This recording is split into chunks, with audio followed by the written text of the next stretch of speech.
Good morning, Sunday school friends. Thank you for joining me. We are continuing our lessons on Jacob and Esau. Now, remember me telling you, Esau, he was a big man, he was strong, he was very physical. He liked to work with his hands, he liked to work in the fields, and Esau was different. He was a little bit more of a homebody. He liked just kind of hanging out at home. He didn't like anything too tough, and that's okay. That's okay to be two different personalities. Now, the two brothers, there was one day, Esau was working out into the fields and he was so hungry, and Jacob was at home and he was making a delicious stew. Now, just a note, the firstborn son back in this time inherits all of his father's property. And even though Jacob and Esau were twins, Esau was born first, so he would get his father's birthright. And that was very important because it meant you got everything that your father owned upon his death. So fast forward, Esau came in from the fields. He's very hungry. Jacob is making a delicious stew, and Esau's like, I want some of that stew. And Jacob was like, well, give me your birthright and I'll give you a bowl of soup. Just like that. Esau was like, okay, done. I'm hungry. I want that stew. You can do it. You can have it. He didn't really think very hard about it. And that decision affected him for the rest of his life. And how often is it that we make very quick decisions? Especially, I know it is very hard for little ones to make those kind of decisions and think about what the consequences are or what the actions are going to be. Us as adults, we've learned to really stop and think about what's going to happen if I make this decision. And it might be easier to say, take everything, I'm hungry, I don't want to cook for myself. But if we step back, this story helps us, you and me and the kids, evaluate our actions, and it encourages us to take time to think, to pray, to think through our choices. So if we can reflect on the choice that we are going to make before responding or deciding it, we might find the outcome is even better. So we have this story to teach us to think about things, to just reflect. So before you give up your stew to your brother or your sister or your sibling, just remember to think about it. And we're going to hear more about this story in our Bible verse next.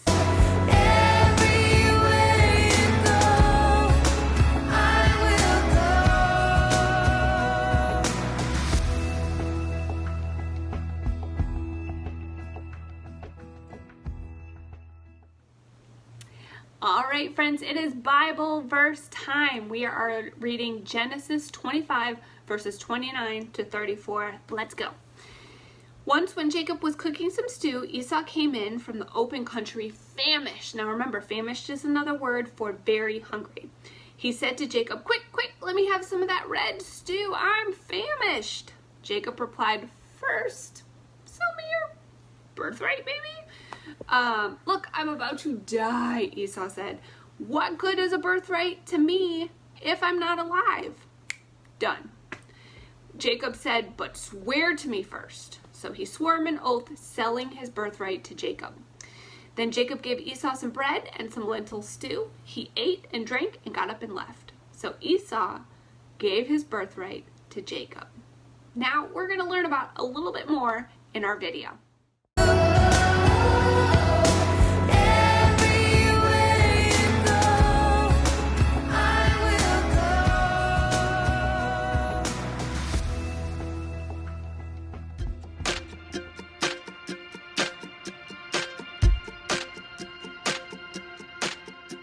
Greetings, friends. I'm Gabby. Do you remember the twin brothers, Esau and Jacob? Well, Esau was going to get a promise from his dad, Isaac, for being the oldest son. In the time of the Bible, this was called a birthright. The promise that Esau received from his dad, Isaac, was that he would leave the family and take his dad's job when he got older. One day, Esau returned from hunting and was really hungry. His brother Jacob had made some soup, and he really wanted some. So, he made a quick decision to trade his entire promise from his dad for a bowl of soup. He traded something so big for something so small. But what if Esau stopped and prayed? Instead of stopping to pray, Esau made a quick decision so he could get something he wanted right away. It's important to remember that God is always available to talk to us and help guide us to the best decisions. I really think that God would have reminded Esau of the amazing promise that he was giving up. Esau would have realized that the bowl of soup was not equal to his birthright. Last year, my parents gave me a bicycle that I've been wanting for so long. Having a bike meant I could go to my friends' houses and we could all bike to school together. One day at school, a boy in my class had the best new video game. He said I could come to his house and play if he could have my bike. In the moment, I wanted to play so bad that I traded my bike to play the game. When it was time to go home, I realized I didn't have a bike to ride home on. Friends, decisions are hard to make sometimes, and we don't always make the best choices. But when we pray and talk to God, God helps to guide us to the best decisions. Listen to what God is saying to you. I think we'll all make better decisions if we do it that way. Now it's your turn to wonder.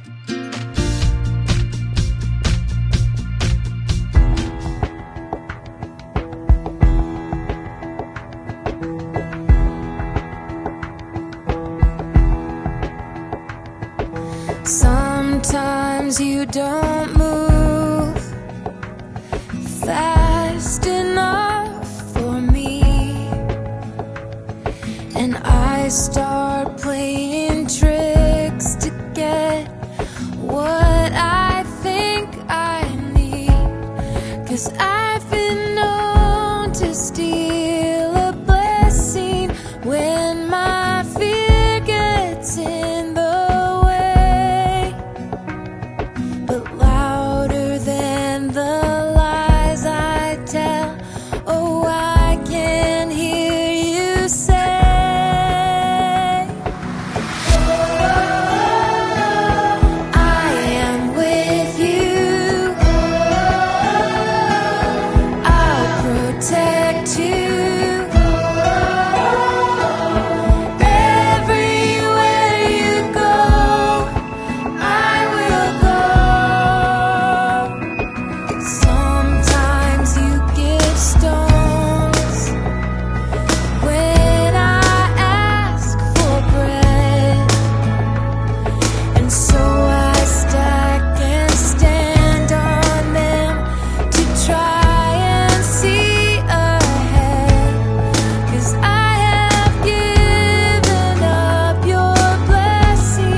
Marty is here and he is going to be helping me out with my wonder questions today. Mr. Marty, the question of the day is, do you have to make decisions? Yes. Yeah? What are some decisions you have to make? Sometimes it's really hard to choose from Legos or Pokemon. Oh, Legos or Pokemon for what you want to play with. And that's a hard decision for you? Because there's so much things, I just don't know what to choose. Oh, that is a hard decision. My Sunday school friends, do you have hard decisions that you have to make sometimes? And what do you do to help you along the way? What do you do to help you make hard decisions? Oh, there's AJ. All right, Sunday school friends. Okay, we are all back inside and I have both AJ and Marty helping me out with our wonder activity. So we are going to be doing some questions back and forth between AJ and Marty. You guys feel free to pause this and ask the questions with your family. Okay, boys, your parents ask you to clean your room, but you like playing with your toys. What choice do you make? You clean it up anyway because they're their friend. Oh, I love the answer to that question, son. I'm going to remember that later. A classmate is sitting alone at lunch. You're sitting with your friends. What choice do you make, Marty? You should go, you and your friends should go sit with it. Love it. You are using your favorite electronic, but your friend wants to play with you. What choice do you make? You play with your friend. Okay. You are reading at your desk, but your teacher asks you to help a classmate with her math. What choice do you make? You help her with your math. All right. Someone is mean to your friend in front of you. Your friend begins to cry. What choice do you make? You go tell a parent or a teacher. That's a great choice. All right, friends, at home, what choices would you make?